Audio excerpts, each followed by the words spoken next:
Bien, la insatisfacción actual de muchos médicos.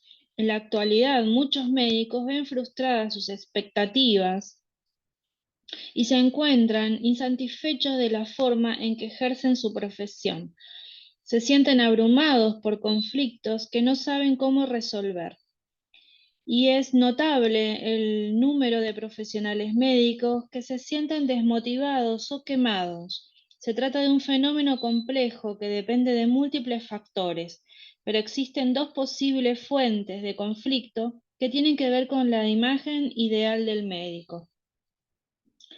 El conflicto entre el antiguo modelo paternalista y un nuevo ideal de autonomista. Tradicionalmente los médicos habían seguido el noble ideal del médico paternalista, generoso pero autoritario, que buscaba el bien del enfermo, pero sin el enfermo, que sabía hacerse obedecer y suscitar la confianza pasiva y el agradecimiento incondicional.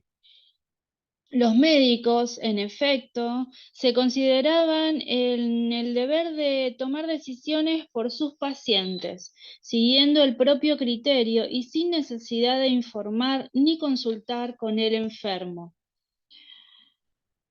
Pero el tradicional modelo de asistencia paternalista está cambiando radicalmente y está haciéndose más autonomista.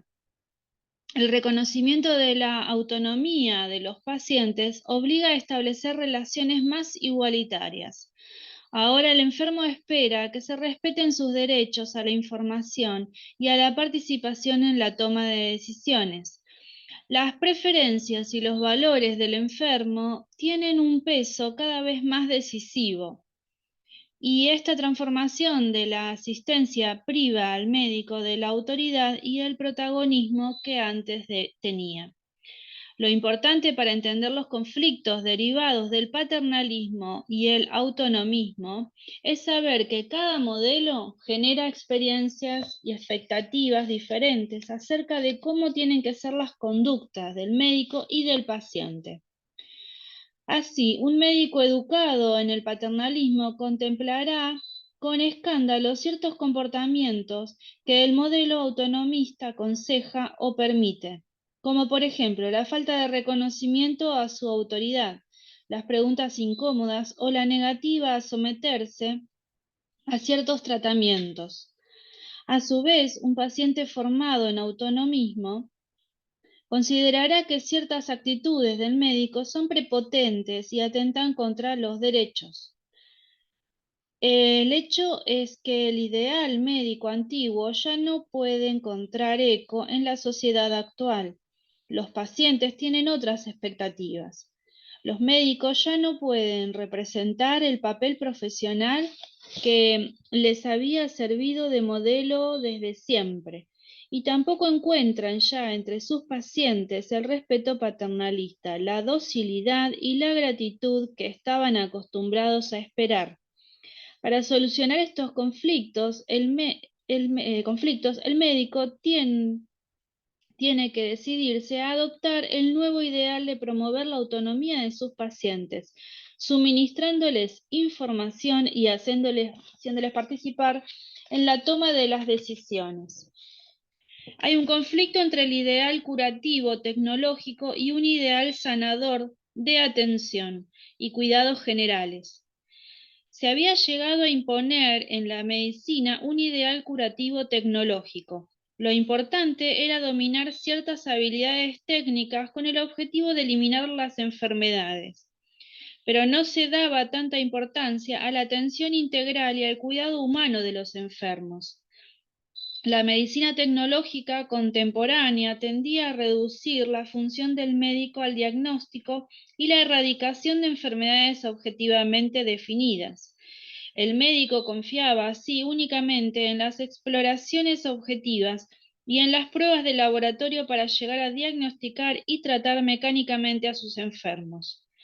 Recordemos que los pacientes sufren padecimientos personales que tienen que ver con su psicología, su cultura, sus experiencias previas, su papel social, mientras que los médicos pueden limitarse a diagnosticar y tratar enfermedades, que son el conjunto de las especies morbosas definidas por la ciencia médica. Pero esta reducción de las funciones del médico deja sin cumplir muchas expectativas de los pacientes y no atiende amplias parcelas de la relación médico-enfermo. De modo que este ideal meramente tecnológico es una fuente de insatisfacción tanto para los enfermos como para el propio médico.